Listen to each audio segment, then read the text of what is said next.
Alam niyo mga minamahal, balikan natin yung yung panahon ng pandemonyo. Kasi ito yung nakakatawa eh. Hindi talaga lahat ng leaders ay nagpapaka-leaders. At yung iba, 'di ba? Kaya nanalo abay dahil nadala po sa mga pangalan ng kanilang mga kanununuan. So ngayon, ito yung perfect example. Si former President Duterte noon nagpatupad ng protocols. Alam niyo yan na bawal lumabas kapag walang face mask and bawal lumabas kapag walang face shield. Although alam naman natin yung face shield is scam. Yeah, totally scam. Alam naman natin na hindi naman talaga kailangan ng face shield but because of protocols na kailangan mong maglagay ng face shield sa mukha, kahit hindi naman talaga kailangan, abay maglalagay tayo dahil kung hindi, violation. So ngayon, ito yung nakakatawa. Yung apo mismo, mga minamahal, ni Digong, na si Omar, na ngayon parang counselor ata, ay isa po sa mga law breakers sa mismong protocols na ipinatupad ng kanyang ama. At nakipag-away pa mga minamahal. Tingnan nyo to ha. Okay, sige. Yan, ipakita ko sa inyo mga minamahal kung gaano kakupal tong kung gaano kakupal din tong apo ni former President Duterte. Yan Yun. Yun basahin natin sa inyo. Sabi dito mga minamahal, the son of House Deputy Speaker Paulo Duterte has bypassed in a grocery in Davao in violation of quarantine protocols amid the ongoing coronavirus disease COVID-19 pandemic. Diba? Ngayon, itong si Omar nagpuspos. Ngayon post niya, humingi daw siya ng sorry sa kanyang ginawang action. So sabi niya dito mga minamahal, Omar said that he only thought it was all right for him to enter the supermarket since he was already wearing latex gloves as a way to protect himself and other people. I cannot begin to express the great feelings of remorse of not following the protocol, thinking that that the gloves were enough. So, gloves ba? Wala bang face mask or face shield? So, sabi niya dito, for this, I am sorry. I was wrong in implying that applying proper sanitation yourself and putting in gloves was not enough reason for me not to wash them. So, actually, na-call out siya to the point na yung ama niyang si Pulong, di ba yan ama niyang si Pulong Duterte ay humingi ng sorry. Di ba? Nagpuspos din ba ang ama? Siyempre to the rescue din ba? Alangan naman hindi mo ipagtatanggol yung anak mo. So ngayon itong si Pulong nag-post din.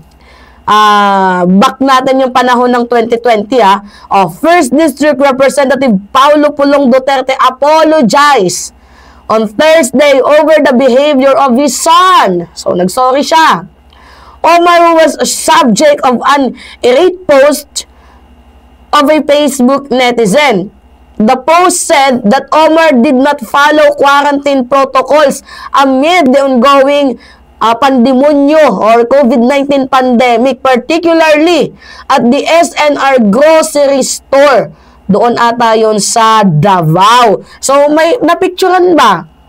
Yung, itong si Omar, ng netizen, apo to ni Digong, hindi marunong sumunod sa protocols. Tapos ngayon, biglang magpapavictim itong si Omar, sasabihin, hindi ko po kasi alam kala ko kasi sakto na yung may pag-gloves-gloves ako sa gamay kala ko sakto na yun Pwede ba humingi ng sorry?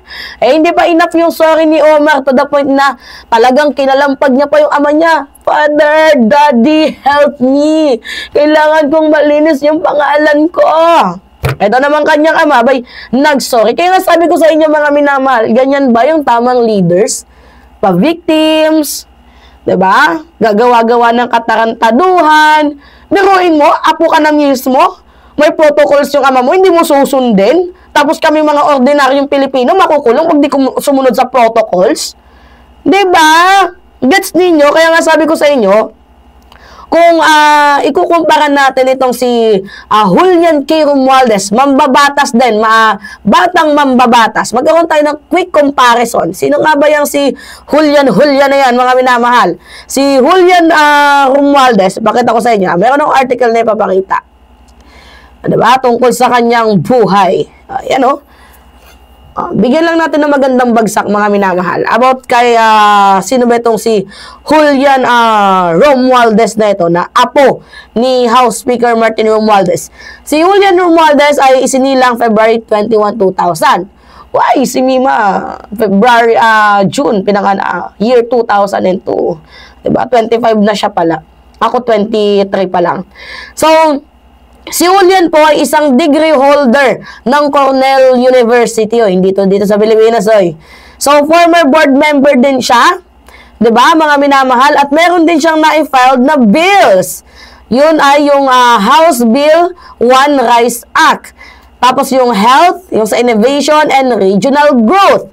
So, among the youngest and most prepared legislators in Congress, binangsagan siyang pinakabata at pinakapreparadong mambabatas sa loob ng Kongreso. At walang iba, syempre, mga minamahal, kung ikukumpara natin, yan po ay tatak ng isang Romualdez na inaanak or nephew, diba? Pamangkin ng isang presidente. You know, ang ilalarawan lang natin dito, he is a kind of leader with a vision.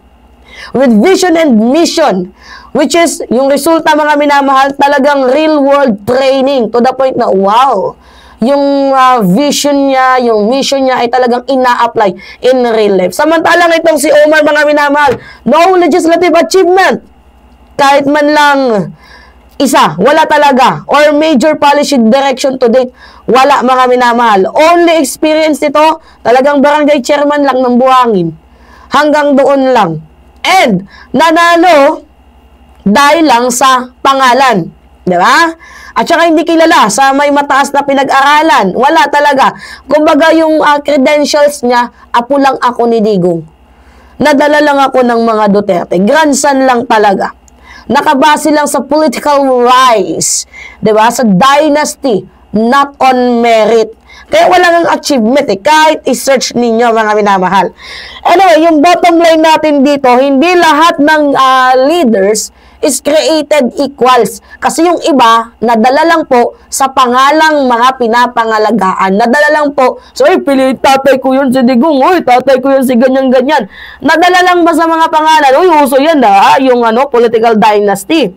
At hindi naman natin yan tinatanggi. Okay lang magawa ng political dynasty as long as tama yung kanilang paglilingkod, yung ginagawa. Kahit saan naman meron yan. Kaso yung putang ina, wala na nga magandang nagawa, nadala pa sa pangalan, basagulero pa. It's a no for me, mga minamahal. So kaya nga sabi ko sa inyo, not all leaders are created equals and not all leaders are leaders.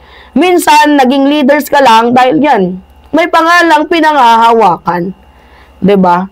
So, natawa lang ako, kaya ako binalikan pa, mga minamahal. Kasi yung mga Duterte is known for being entitled. Diba? And you know, bunga lang talaga ng mga dinalang apelido yung kanilang politika. So, mga untrusted, sa madaling sabi. So, samantalang itong si Romualdez, kung titingnan natin, yung batang mambabatas is very credible and qualified. And, you know, may vision and mission. Forward-looking siya sa kanyang trabaho. Alright, mga minamahal, yun po. Anyway, pengi lang ako ng comments, likes, and share. And also, don't forget to click the subscribe and hit nyo yung notification bell para na-update kayo sa mga video na ina-upload natin. Yun lamang po at ingat, mga kababayan.